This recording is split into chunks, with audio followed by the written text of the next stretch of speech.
Hello everyone, welcome to मुस्तारा Khatoon channel. केंद्रीय विद्यालय class 1 में एडमिशन के लिए ऑनलाइन पोर्टल खुल चुका है रजिस्ट्रेशन के लिए। तो मैं आपको बता देती हूँ किस तरह से आसानी से आप अपने घर पर ही अपने मोबाइल से ही रजिस्ट्रेशन कर पाएंगे। केंद्रीय विद्यालय क्लास 1 के लिए रजिस्ट्रेशन का प्रोसेस चालू हो चुका है। चलिए मैं आपको बता देती हूँ। सबसे पहले आपको गूगल में डालना है kbsonlineadmission.kbs.gov.in। इस तरह से अगर आप डालते हैं तो यहाँ पर देखिए सबसे पहले ही आ जा रहा है, लिंक आ जा रहा है kbsonlineadmission.kbs.gov.in। लेफ्ट साइड में ये रहा, इतना बड़ा मैं आपको दिखा देती हूँ। इस पर आपको क्लिक कर लेना है। जैसे ही आप क्लिक करते हैं देखिए ये पेज खुलकर सामने आ जा रहा है। ये ऑनलाइन पोर्टल है। यहाँ पर बताया भी जा रहा है कि यह पोर्टल विशेष रूप से शैक्षणिक सत्र 2023-24 में भारत के केंद्रीय विद्यालय में कक्षा 1 में प्रवेश के लिए है। ठीक है, ये खुलकर सामने आ चुका है। अब यहाँ पर सारा डिटेल आप यहाँ पर देख सकते हैं। और क्या लिखा है सबसे पहले मैं आपको बता देती हूँ। आवेदन के लिए मोबाइल ऐप का अपडेट संस्करण 2023-24 अनिवार्य है। कक्षा 1 में प्रवेश के लिए आवेदन करने के लिए हमारा mobile app KBS online admission 2023-24 download करें, ये बताया गया है। यहाँ पर देखिए आप जब रजिस्ट्रेशन करेंगे तो आप अपना मोबाइल नंबर जो चालू हुआ वो तैयार रखेंगे, अपना ईमेल आईडी भी चालू रखेंगे। सबसे पहले तो देखिए यहाँ अपडेट आ चुका है सॉरी। पंजीकरण करने के लिए यहाँ क्लिक करें लिखा है, तो आप यहाँ पर क्लिक कर सकते हैं। जैसे ही आप यहाँ पर क्लिक करेंगे देखते हैं क्या खुलकर सामने आता है। आप रजिस्ट्रेशन जब करेंगे बहुत ही ध्यान पूर्वक करेंगे। और यहाँ पर देखिए डिटेल आ गया है। पंजीकरण के लिए कुछ इंस्ट्रक्शन दे रखा बताया गया, मैं आपको पढ़कर एक बार बता देती हूँ। पंजीकरण या साइन अप करने से पूर्व कृपया निम्नलिखित निर्देशों के सभी खंडों को ध्यान पूर्वक पढ़े। सही से पढ़ लीजिए आप, और घोषणा चेक बॉक्स में स्वीकार करें कि आपने निर्देशों के सभी खंडों को ध्यानपूर्वक पढ़ लिया है या टिक करना है। आवेदन पत्र भरते समय भी पंजीकरण आवेदन पृष्ठ के शीर्ष पर इंस्ट्रक्शन लिंक पर क्लिक करके इन निर्देशों को देखा जा सकता है। जैसे जैसे आप भरते जाएंगे और अगर कुछ जानकारी चाहते हैं तो इंस्ट्रक्शन पर क्लिक करके फिर देख सकते हैं कि क्या यहाँ पर क्या बताया जा रहा है। और देखिए यहाँ पे अपडेट आया कि हेल्प डेस्क सेवा 27 मार्च 2023 सुबह 10 बजे से उपलब्ध रहेगी। तो उपलब्ध है, खुल चुका है। ठीक है, तो अब यहाँ पे देखिए इंग्लिश है, तो चाहे तो आप हिंदी करके हिंदी कर सकते हैं और सारे दिशा निर्देश को पढ़ सकते हैं। मैं आपको मेन इम्पोर्टेंट बता देती हूँ। ये 2023-24 सेशन के लिए क्लास 1 में एडमिशन के लिए ऑनलाइन पंजीकरण यहाँ पर होने जा रहा है। और यहाँ पर क्या क्या बताया जा रहा है कि दिशा निर्देशों को ध्यानपूर्वक पढ़कर इनमें भली भांति परिचित हो जाए। सबसे पहले दिशा निर्देश को पढ़ लीजिए। और एक इम्पॉर्टेंट चीज़ मैं आपको बता देती हूँ, आवेदन पत्र को सुचारू रूप से एवं त्वरित भरने के लिए कृपया निम्नलिखित तैयार रखें। क्या क्या तैयार रखना है? भारतीय सिम कार्ड वाला एक मान्य मोबाइल नंबर तैयार रखना है, और एक वैध ईमेल एड्रेस होना चाहिए। और प्रवेश के इच्छुक बच्चे का एक डिजिटल फोटोग्राफ या फोटो का स्कैन करना है, और इसकी साइज बता दिया। JPG फाइल होना चाहिए, 256 KB होना चाहिए। बच्चे के जन्म प्रमाण पत्र का स्कैन कॉपी होना चाहिए, अधिकतम 256 KB का होना चाहिए।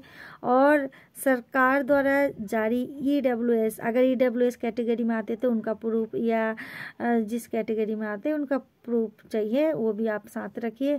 माता पिता के स्थानांतरण का विवरण जिनकी सेवा श्रेणी यदि लागू है तो। और 5 नंबर में आवेदन पत्र जमा करने में 2 मुख्य चरण शामिल है, आप समझ लीजिए। सबसे पहला चरण A और B। सबसे पहला चरण क्या है? पोर्टल पर पंजीकरण करना, यानी पहले रजिस्ट्रेशन करना होगा 1 नंबर, और दूसरा है आवेदन भरना और जमा करना। ठीक है, तो रजिस्ट्रेशन करना, सफल पंजीकरण पर आपको एक यूनिक लॉगिन कोड प्राप्त होगा। जैसे आप रजिस्ट्रेशन करेंगे तो आपको एक लॉगिन कोड प्राप्त होगा, बहुत ही इंपॉर्टेंट है ये। कृपया अपने यूनिक लॉगिन कोड को ध्यानपूर्वक लिख ले। तो ये इस कोड को आप ध्यान से लिख लीजिएगा। ठीक है, तो फिर जब एप्लीकेशन फॉर्म भरेंगे ना तो वो लॉगिन कोड की ज़रूरत पड़ेगी। तो रजिस्ट्रेशन हो गया तो लॉगिन कोड मिल जाएगा, ठीक है। उसके बाद बी नंबर में है आवेदन भरना और जमा करना। पंजीकरण के बाद यानी रजिस्ट्रेशन के बाद लॉगिन कोड का उपयोग लॉगिन करने एवं ऑनलाइन आवेदन पत्र भरने के लिए किया जाएगा। देखा है ना, जो लॉगिन कोड मिला है तो वो ऑनलाइन आवेदन पत्र भरने के लिए उसका उपयोग किया जाएगा। तो आप भारत की स्थित 3 अलग अलग विद्यालयों के चयन बिना प्राथमिकता दिए कर सकते हैं। 3 आप स्कूल का चयन कर सकते हैं, ठीक है। और आवेदन पत्र भरने के बाद इसे सबमिट एप्लीकेशन आवेदन जमा करें। सबमिट एप्लीकेशन बटन पर क्लिक करके जमा करना होगा। जब एप्लीकेशन फॉर्म भर जाएगा तो फिर सबमिट एप्लीकेशन बटन है, उसमें क्लिक करना है, फिर जमा करना है। सफलतापूर्वक जमा होने पर आपको एक यूनिक एप्लीकेशन सबमिशन कोड प्राप्त होगा। अब फिर एक से कोड प्राप्त होगा, वो क्या है, एप्लीकेशन सबमिशन कोड। ये दूसरी बार प्राप्त हो रहा है। दूसरा चीज़ जो कि लॉगिन कोड से अलग होगा। पहले लॉगिन कोड प्राप्त हुआ है, मिला है आपको, फिर दूसरा क्या मिलेगा, एप्लीकेशन सबमिशन कोड, ठीक है। ये दोनों अलग अलग चीज़ है। आपको मूल दस्तावेजों यानी डॉक्यूमेंट्स की एक सूची भी दिखाई जाएगी, जो कि प्रवेश के समय आपको विद्यालय द्वारा प्रोविजनल प्रवेश दिए जाने पर प्रस्तुत करनी होगी। जब आप लिस्ट में अगर बच्चों का नाम आ जाता है तो फिर एडमिशन के लिए जब जाएंगे तो ये सारे डॉक्यूमेंट्स लेके जाना है, तो लिस्ट दिखाया जाएगा, इसको भी नोट करके रख लीजिए। कृपया अपना एप्लीकेशन सबमिशन कोड और प्रवेश के समय प्रस्तुत किए जाने वाले दस्तावेज की सूची को ध्यानपूर्वक लिख ले। ये दोनों चीज़ को ध्यान से लिख लीजिए। एप्लीकेशन सबमिशन कोड मेन चीज़ है, इसको ध्यान से लिख लीजिए। एक चीज़ और बता दूं, उसके बाद चलते हैं रजिस्ट्रेशन की तरफ। 5A और 5B यानी जो रजिस्ट्रेशन हो गया 5A कहाँ ए रहा और 5B, ठीक है। ये दोनों के बारे में बताया जा रहा है कि दोनों चरणों के पूरा होने के बाद ही आवेदन प्रक्रिया पूरी होती है, तभी आपका फॉर्म पूरा होगा। केवल चरण 5A को पूरा करने मात्र से आपका आवेदन KBS में जमा नहीं होगा। जैसे सिर्फ रजिस्ट्रेशन कर दिया 5A में बताया गया रजिस्ट्रेशन, तो इससे आवेदन पत्र पूरा नहीं जाएगा KBS के पास। और जब तक आपको ऑनलाइन प्रवेश पोर्टल से एप्लीकेशन सबमिशन कोड प्राप्त नहीं होता, एप्लीकेशन सबमिशन कोड प्राप्त होगा, जब तक नहीं तब तक आपका आवेदन जमा सबमिट नहीं हुआ है और आपका आवेदन विवरण KBS को दिखाई नहीं देगा। तो इसका मतलब ऑनलाइन प्रवेश पोर्टल से एप्लीकेशन सबमिशन कोड प्राप्त करना बहुत ही इम्पोर्टेंट है, ठीक है। उम्मीद करती हूँ समझ में आया होगा। अब यहाँ पर और कुछ और दिखा देती हूँ। पंजीकरण पूरा करने और आवेदन जमा करने के लिए एक बार इस्तेमाल किए जाने वाला पासवर्ड OTP का उपयोग करना होता है, जो पंजीकरण के समय दिए गए मोबाइल नंबर पर SMS द्वारा भेजा जाता है। आपको सलाह दी जाती है कि आप अपने स्वयं के मोबाइल नंबर, खुद का मोबाइल नंबर हो भारतीय सिम कार्ड वाला, उससे ही पंजीकरण करें, ना कि रिश्तेदार दोस्तों किसी और के मतलब मोबाइल नंबर से पंजीकरण नहीं करना। जब फॉर्म भरेंगे रजिस्ट्रेशन करेंगे तो खुद अपना ही मोबाइल नंबर देंगे, तो उसमें OTP आएगा, ठीक है। पंजीकरण के समय प्रदान किए गए विवरण को बाद में आवेदन पत्र में नहीं बदला जा सकता। जब आपने रजिस्ट्रेशन करेंगे, अभी मैं रजिस्ट्रेशन का प्रोसेस भी दिखा देती हूँ, क्या क्या रजिस्ट्रेशन हो रहा है। तो जब रजिस्ट्रेशन होगा तो उसमें बताया जा रहा है कि उसको बदला नहीं जाएगा, ठीक है। और कृपया इन विवरणों को उपलब्ध दस्तावेजों साक्ष्य जैसे जन्म प्रमाण पत्र वगैरह अनुसार सही दर्ज करें। जो भी डॉक्यूमेंट्स वगैरह लगाएंगे, डॉक्यूमेंट्स में जो है सब सही लिखेंगे। आवेदन फॉर्म में आवेदकों को संभवतः आंशिक रूप से भरे हुए डाटा सुरक्षित रखने में मदद करने के लिए और बाद में आवेदन फॉर्म पुनः भरने के लिए सेव एप्लीकेशन बटन प्रदान किया जाएगा। अच्छा, जब आप फॉर्म भरते जाएंगे, रजिस्ट्रेशन करते जाएंगे, बीच बीच में सेव बटन दिया जाए, सेव करते जाएगा, ठीक है। उम्मीद करती हूँ ये सब समझ में आ जाएगा। जब आप ये सारा चीज़ पढ़ लेंगे, ये देखिए सारा चीज़ सब डिटेल दे रखा है, समझ लीजिएगा अच्छी तरह से पहले, उसके बाद फिर आगे बढ़ सकते हैं। इस तरह से जब आगे बढ़े क्लिक करते हैं, फिर इस तरह से बहुत सारी चीज़ें और चाहे तो पढ़ सकते हैं। उसके बाद यहाँ पर बॉक्स बना हुआ है एक लेफ्ट साइड में, देखिए यहाँ पर क्या लिखा हुआ, मैंने दिशा निर्देश के सभी खंडों और उपखंडों को ध्यानपूर्वक पढ़ लिया है एवं मैं केंद्रीय विद्यालय संगठन की प्रवेश मार्गदर्शिका में उल्लेखित सभी नियमों एवं शर्तों का पालन करूंगा, ठीक है। इस तरह लिखा हुआ है। तो इसमें लेफ्ट साइड में जो बॉक्स है इसमें क्लिक करना है। टिक हो गया, ऑरेंज हो गया। जैसे टिक हुआ उसमें आगे बढ़े लिखा है, अब नीचे ये देख आगे बढ़े प्रोसीड, तब यहाँ पे क्लिक करना है, ठीक है। अब हम रजिस्ट्रेशन की तरफ बढ़ेंगे। जब हमने पढ़ लिया है सब चीज़, ये देखिए आ गया है रजिस्ट्रेशन का प्रोसेस, यहाँ पर शुरू हो गया है। 2023 के लिए नया रजिस्ट्रेशन केंद्रीय विद्यालय क्लास 1 के लिए है। ये रजिस्ट्रेशन ऑनलाइन रजिस्ट्रेशन आप अपने मोबाइल से इस तरह से कर सकते हैं। हाँ, आप मेरे चैनल को सब्सक्राइब भी जरूर कर लीजिए अगर मेरे चैनल में नए हैं तो, और अगर कोई और जानकारी चाहते हैं कमेंट बॉक्स में कमेंट कर सकते हैं।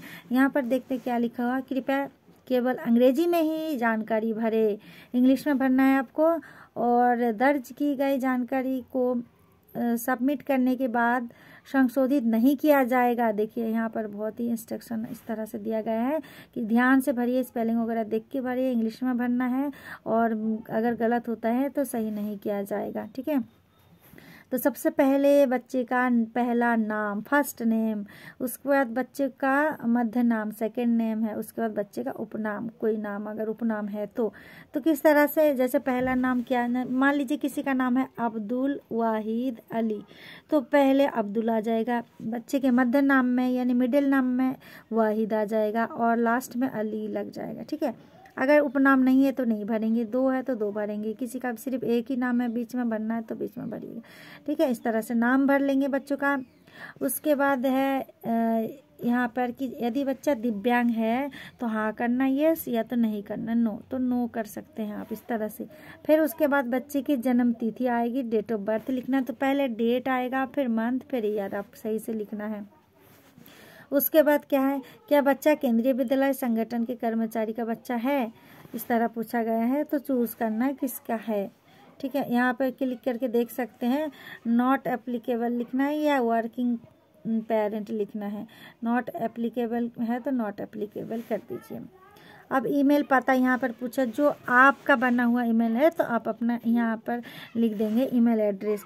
उसके बाद मोबाइल नंबर लिखना है आपको यहाँ पर। उसके बाद कैप्चा कोड है यहाँ पे, ये सेम टू सेम यहाँ पर आपको लिखना पड़ेगा। Enter the captcha code shown above लिखा है ना, इसको जैसा जैसा आपके में होगा, यहाँ तो इस तरह से है, जब आप फॉर्म भरेंगे तो आपके में कुछ अलग सा आएगा, जैसा आएगा आपको सेम टू सेम लिखना है। छोटी स्पेलिंग है तो छोटी राइटिंग लिखना है, बड़ी राइटिंग है कैपिटल लेटर है तो कैपिटल लेटर में लिखना है, सेम टू सेम होना चाहिए। Letter are case sensitive. उसके बाद यहाँ पे रजिस्ट्रेशन बटन दिख रहा है, यहाँ पर रजिस्ट्रेशन बटन को क्लिक कर देना। बधाई हो, इस तरह से आपका रजिस्ट्रेशन का प्रोसेस पूरा हो जाएगा, और आपको जो भी मिलता है आप उसको नोट कर, रजिस्ट्रेशन नंबर मिलता है उसको नोट करके रख लीजिए। उम्मीद करती हूँ इतनी समझ में आया होगा। पहला जो प्रोसेस है रजिस्ट्रेशन का, इतना मैंने आपको बता दिया। कोई और जानकारी चाहते हैं तो आप कमेंट बॉक्स में कमेंट जरूर कीजिए। उसके बाद रजिस्ट्रेशन पूरा होने के बाद फॉर्म पूरा नहीं होता है, उसके बाद फिर एप्लीकेशन फॉर्म भरा जाएगा। ठीक है, यहीं पर ही मैं वीडियो ख़त्म कर रही हूँ। Thanks for watching.